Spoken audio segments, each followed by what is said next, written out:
Welcome to the Uncut Podcast. I'm Pastor Luke. I am Pastor Cameron. And this is the Uncut Podcast, where we talk about uncut topics, faith, life, ministry, and we kind of just try and shoot from the hip a little bit, be honest, kind of let our hearts show and kind of give some, honest thoughts on whatever it is that we're talking about. And today we're not starting with a clear topic necessarily defined, other than just to kind of like turn on the microphones because we're both feeling a little bit tired, a little bit, not physically tired necessarily, but soul tired.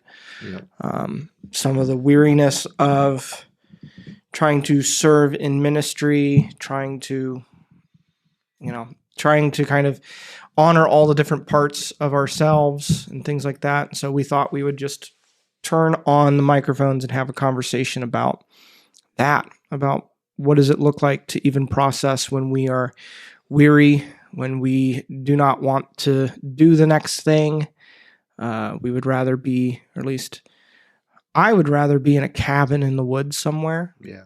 Or like, I feel like maybe when it's not even that you don't want to do the next thing, but that you have nothing left to give to the next thing.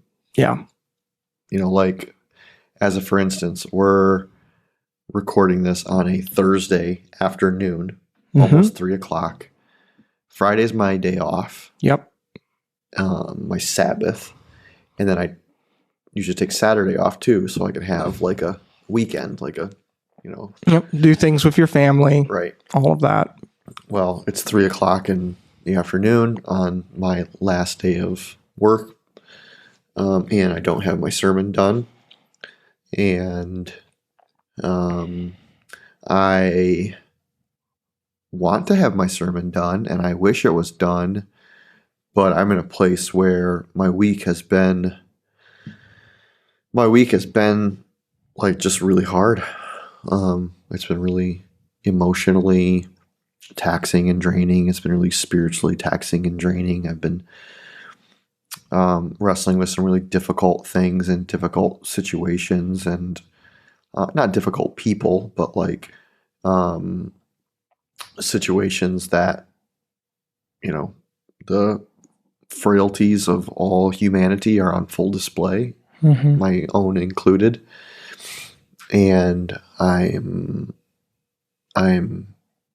just like I'm at the end of my gas tank for the week, without there being any like substantial rest or repouring or refilling, which makes it hard because now, I pretty much know that the rest of probably after we're done here today, I'm probably going to be done for the week, done for the day. Yeah. There's no point in me sitting at my desk and staring into my computer or trying to write a sermon and just have nothing coming. Yeah. Staring at the proverbial blank page. Yeah. I'm in a similar place. I've just been I kind of hit the beginning of this year. I think I had the sense in talking with you, we both had the sense that this year was going to be a busy year, but also like a year with probably a lot of really crucial things happening and just like a lot needed from us as far as leadership here at the church. And I'm hitting I need a breather marker, something like that. I don't know. The last couple of weeks have just been a little bit harder for me to bring my best self to just about anything. Last night taught our Wednesday night class, which is love teaching that class. Yeah. It's a lot of fun, but it's an hour and a half of pretty intense talking. Yeah. And if you've ever had to teach for an hour and a half, you need to know your content pretty well. And so, and it's content I enjoy. It's like, we're doing spiritual life and like what does it mean to like grow, and what are the stages of spiritual growth and stuff I think is really important. But like yesterday I was just like putting together like this slideshow for it, and I'm just like, I'm really struggling to put two sentences together. And today's been similarly. I've been able to, anything that requires significant higher brain functioning, I can, move thing from point A to point B, or do something kind of, I don't know, more paperwork-ish. Doesn't require creativity or doesn't require my creative muscle, doesn't require my like emotional muscle, doesn't require the like higher capacity intellectual muscle. And there is like a point I used to have to do this. I don't know when exactly I learned this lesson, but there came a point, maybe it was when I was in college and studying, or I don't know, but there comes a point when my brain is done. And if I just try and keep going, I might, spend another hour or 2 hours, paragraph an hour or paragraph half hour. It's just really slow writing pace, because you're constantly like stopping. You're like, that's not right what I want to say. You get it written, and then I would come back to it the next day, or even a couple days later when I had my energy back, and I would just end up deleting everything I wrote while I was in that point of exhaustion, because it was garbage. Right. I'm just not doing work that's quality. Yeah. It's not representative of good thought or where I'm at or what I'm thinking. It's just me trying to do something. Right. Yeah. Question. Have you ever had the situation where someone has asked you whether or not you think they should go into ministry? Yeah. Once or twice, I think. Mm-hmm. One kind of stands out in particular. Yeah. What do you like? How do you approach that question with people, and what was your answer? So my answer to this one individual in particular, I was in the latter half of my degree, my pastoral ministry degree, and I was really loving the classes I was studying, which I was studying a lot of counseling classes. I was doing like, really digging into how do you work with people who are dealing with suffering. And I had like a preaching class, but then I was also doing leadership classes and things like that. And I had a freshman come in who I had a previous relationship. He had gone to my church. He'd been in my youth group that I had led. And he came and he was very excited to be a pastor. He wanted to be a pastor. And I was just telling him about all the exciting stuff I was learning in my class. And he was like, is that all the stuff? Like, is that what the majority of your degree talks about? Like, I had the benefit, the degree I took was very practical. So it was meant to compete with an MDiv at an undergraduate level with a high emphasis on practicum. So it wasn't overly, like I wasn't taking tons of philosophical classes. I was taking a lot of practical classes. And he was like, you're like, how many theology credits do you get? And I was like, oh, like these. I was like, well, tell me, what do you think a pastor does? Like, what do you think a pastor's role, like, what do you envision yourself doing in 5 years, 6 years when you graduate from your program and you're pastor at a church? What do you want to be doing? And he's like, well, I just want to sit in my office and I want to read theology books and philosophy. I want to write and then preach on Sundays. I was like, is that all you want to do? He's like, yeah. I was like, then you shouldn't be a pastor. I just told him, if I was like, do you have any interest in like someone coming into you and having a difficult like experience or marriage or problem that they're wrestling with their faith and counseling them through that, or like giving like just spirit being present with them and spiritual insight to that? And he was like, that sounds awful. Then you should not be a pastor, friend. Because you're not even like the space you're going to end up in, like If what he essentially wanted to be was like He wants to be a professor. Wants to be a professor or a high level teaching pastor where all the other pastoral responsibilities are off his plate. But you can't get to a position like that without first being a pastor who has all that stuff on their plate. And it's like, you should not. How would your answer change if he asked you now? After having, 6-7 years as a pastor? Yeah. I'd still say, like, to him specifically, you shouldn't be a pastor. I think if I asked him, one of the things that I did is I asked him, I said, why do you want to be a pastor? Mm-hmm. And he was like, well, I can't remember specifically, but it was a family member. I think it might have been his grandmother had always said, oh, you'll make such a good pastor someday. Mm-hmm. And he found church to be a really valuable thing in his life. It meant a lot to him. He really loved the jousting of ideas and wrestling with faith and theology. So like he was really into the Bible and its correlation and intersection with philosophy and loved all of that. And he just thought that being a pastor was that. Mm-hmm. And I was like, well, that's like you, just because somebody said someday that you would make a really good pastor doesn't mean that you should be a pastor. Yeah. He was, I think, in some ways looking, because like everybody who starts college as a freshman is a little bit looking for direction still, even though they've declared a major. And I think he was still maybe living out somebody else's plan for him more than he had a clear vision of his own plan for himself. Yeah, or calling. And that was the thing, is that he was absent any level of calling. It wasn't no deep impression from God. If anything, it was a little bit more of a debtor's, like, God has done so much for me. Ought I do this? Yeah. Do this? Like, isn't this just the most faithful thing that I could do?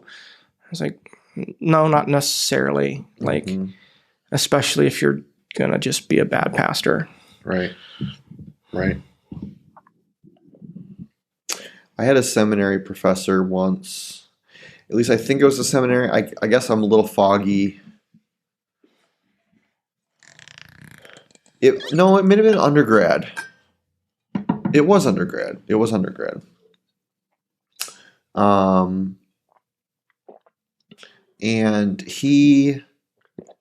I did an undergrad degree I did a dual degree.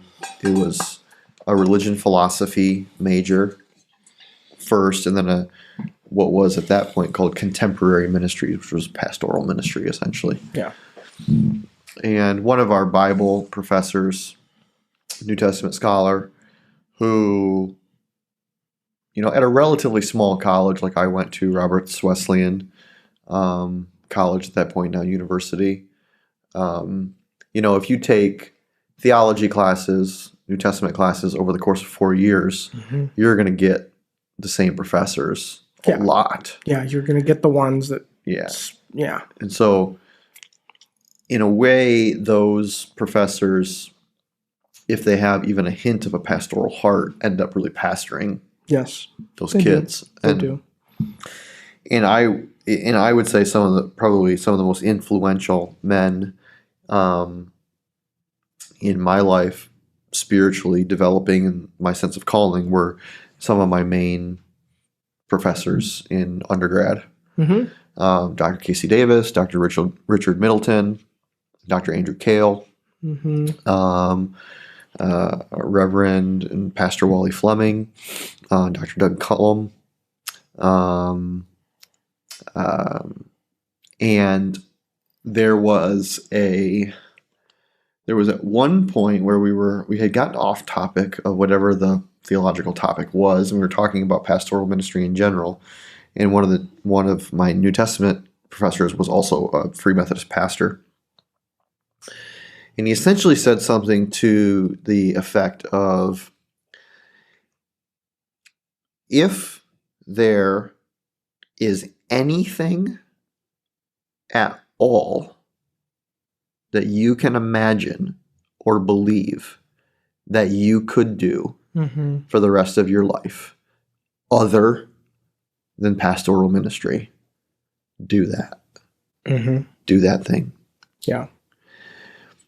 I've heard that in several versions or ways. And right. Yeah. If there is anything else, choose that. We went on to have a conversation in class about those time periods where we enter into a desire to be a pastor for really rose-tinted reasons. Your example, I want to just do theology and philosophy, and I want to preach on Sundays, and I want to be well regarded as a scholar and a teacher, and a lot of it is to have influence, and that's not necessarily a purely negative thing. No, we all want to have influence over people. So, I mean, leadership is influence, right? We want to be able to lead people to Jesus, influence people towards relationship with Jesus, but sometimes that pull towards influence can be a pull towards our own sense of pride. And well, if you've grown up in the church, like if you were a kid who was raised in the church, particularly within the last several decades, like who are the people that your parents, everybody looks up to? Pastors, pastors with the podcasts, the TV programs, the books, Well, there is still, and I still experience this even now in 2023. Although the culture has shifted significantly in the last 50 years, the last 100 years, that there still is a somewhat of a cultural respect for the office of clergy. Yeah.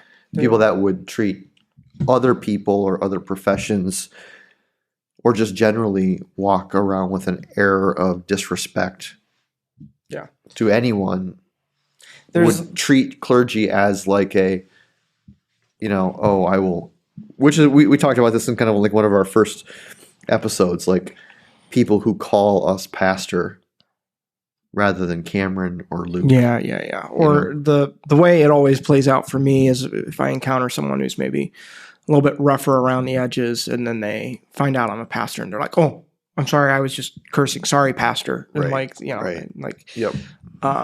there is like a, I can't remember exactly what it was called, and I know it's out there because they update it somewhat regularly. It's like a prestige index or something like that. It ranks vocations and professions by their perceived prestige, and usually somewhere up in the couple top is pastors. I know over the last couple decades, with the continued scandals of the church and things like that, that pastors have kind of dropped on that index a little bit. But depending on your area and where you're at, no, that exists. Pastors still have a bit of a prestige to them as just for the fact of inhabiting the office. So it's got me interested here. Okay, so let's see. I just Googled occupational prestige index.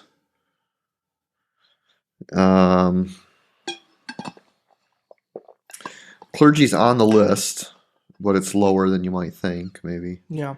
I think that's a newer trend. Right. I think it's a newer trend. But we're in a fairly conservative area. And so I think that people, even if they're not in the church, maybe grew up in the church or have a respect for pastors who show up and, do a funeral and, are present in the community. We're in a smaller town, city, and so pastors can have a bigger impact here than maybe they do in other more suburban or large city centers. Well, I think what my professor was saying and where the conversation led was not a discouragement of people to respond to a call Right. to ministry, but it was an attempt to give us a little bit of a eyes wide open perspective on the difficulty Yeah. of being in ministry. Yeah. And how it is not just prestige, and it is not just philosophy and theology and teaching, that it is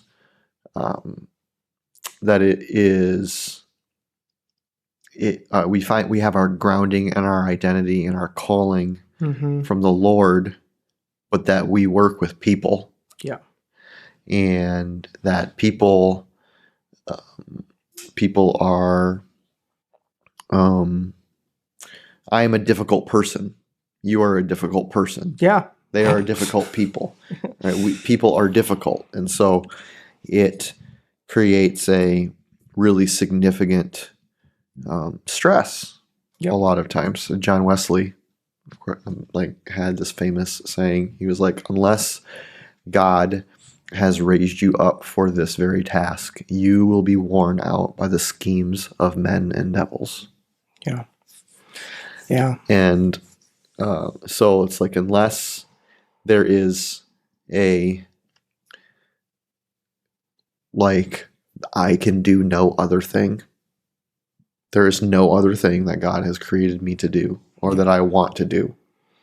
Then if we're not really, really, really connected to the reality or truth that no, God has called me and raised me up for this very purpose, for this very calling, for this very task, then the reality of ministry, the attack of the enemy, the schemes of devils and men will invariably just wear you out. Yeah. Yeah. And you end up either quitting or doing something extraordinarily stupid. Yeah. Some type of thing that disqualifies you from ministry, or you just kind of live in perpetual misery and agony. Yeah, you can become embittered. Yeah. You can become the victim. Right. And become embittered. Yep.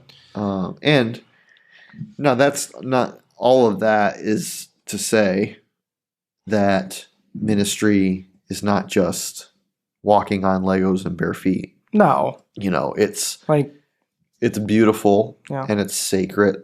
Mm-hmm. And we have a front row seat to the extraordinary brokenness of humanity, but we also have a front row seat to the redemption that God offers through Jesus. Yeah.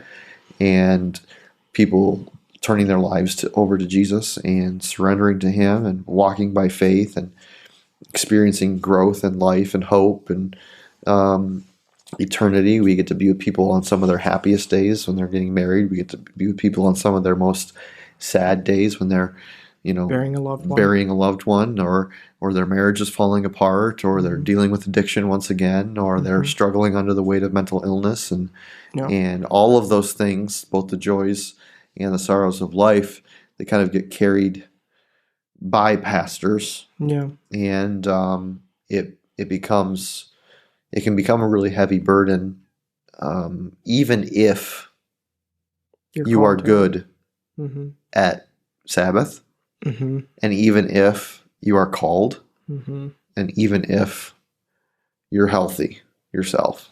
Yeah. I think the pat answer would be well, you're obviously you're not resting in the Lord.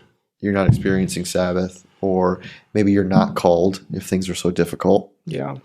Or maybe you're not emotionally healthy yourself. Those things may be true. Yeah, but can be. Yeah, but I know, there's not a thing that anyone could do to convince me that I'm not called to be a pastor.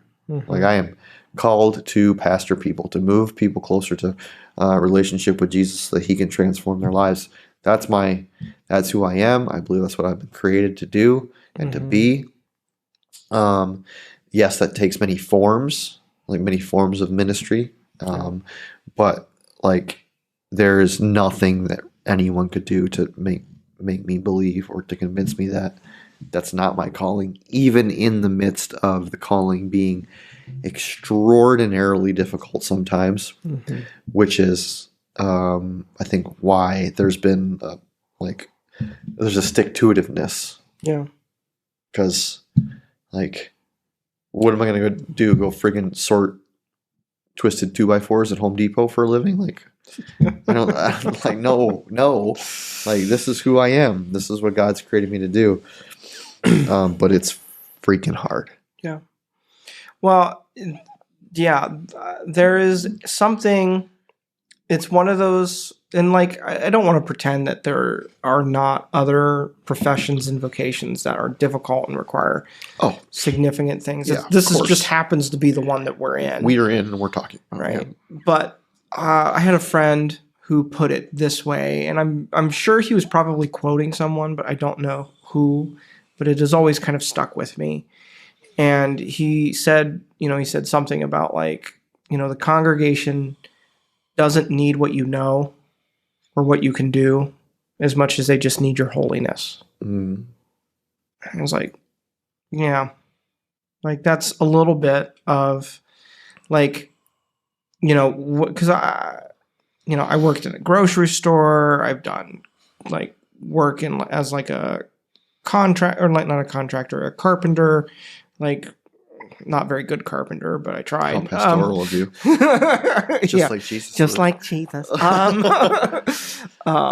But like that was, those were hard jobs with their own things. But one of the things that they didn't require is they didn't require the amount of emotional and personal energy that it required for me to say, hi, welcome to shopping center. Can I help you find anything today? Versus like the task of not just writing something that is interesting on a week-to-week basis, but writing something that is from the Lord. From the Lord, yeah. And stewarding my heart in such a way as that I am close with the Lord and that I'm drawing other people closer to Him, where I'm at least pointing the way, and then being available to have, anywhere from just little quick side conversations on a Sunday to hour-long plus conversations with people in the week about like what they're struggling with, their opinions about what I should be doing, like anything, right? Like that requires so much more out of me and it doesn't just require what I know. It doesn't just require like expertise. It requires me to be someone in a certain sense. And that's different, and I think, you can't always name it. Like it's not always easy for some people to put their finger on it sometimes when they are interacting with someone who's leading out of a place of general authenticity and out of like a place in which they have been and where they're at, versus just leading out of like charisma or skill or, but like people can tell the difference. If you learn, if you pay attention, you can see the difference between someone who's operating out of one place and not the other. Yeah. Well, and if you can't see it right away, you will eventually. You will eventually see it. Yeah, because there is charisma and personality, like we will like it will rise to the level of our character.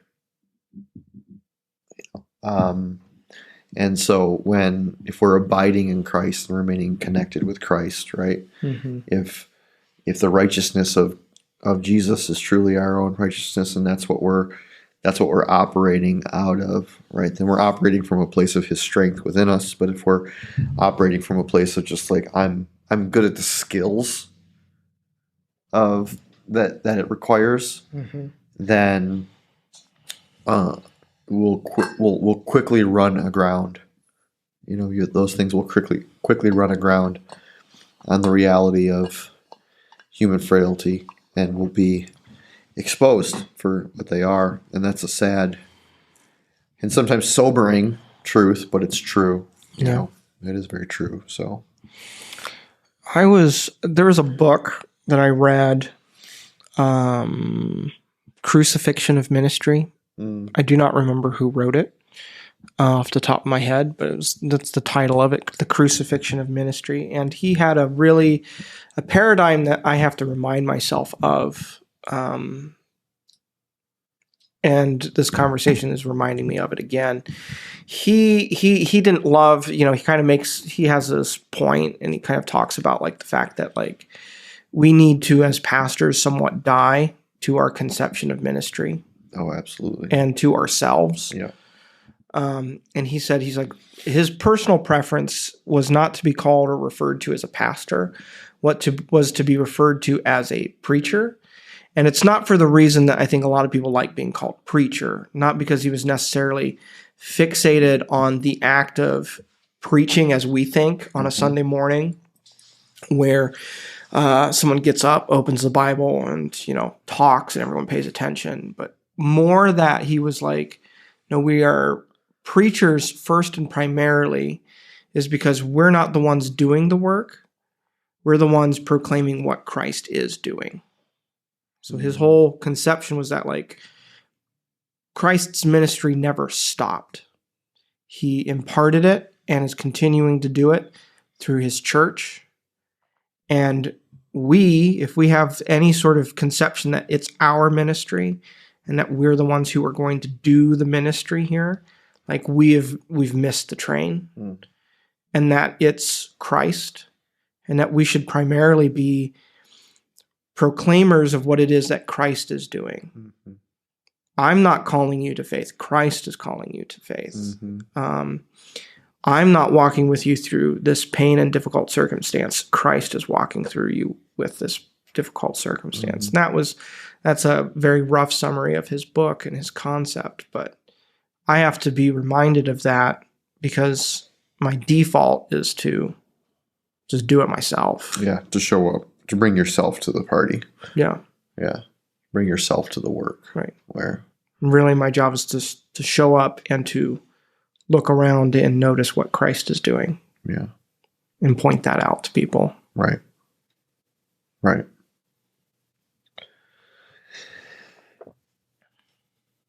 Yeah. Do you think what we're experiencing is like burnout is kind of like the scary term? Yeah. Do you think it's just a rough week?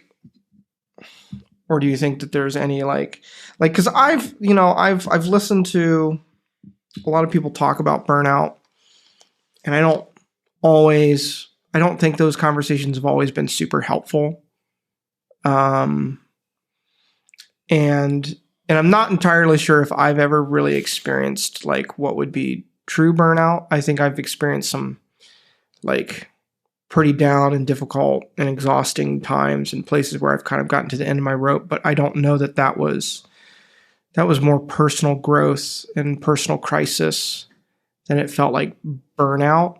Yeah. I don't know. I don't think so. I don't think it's burnout.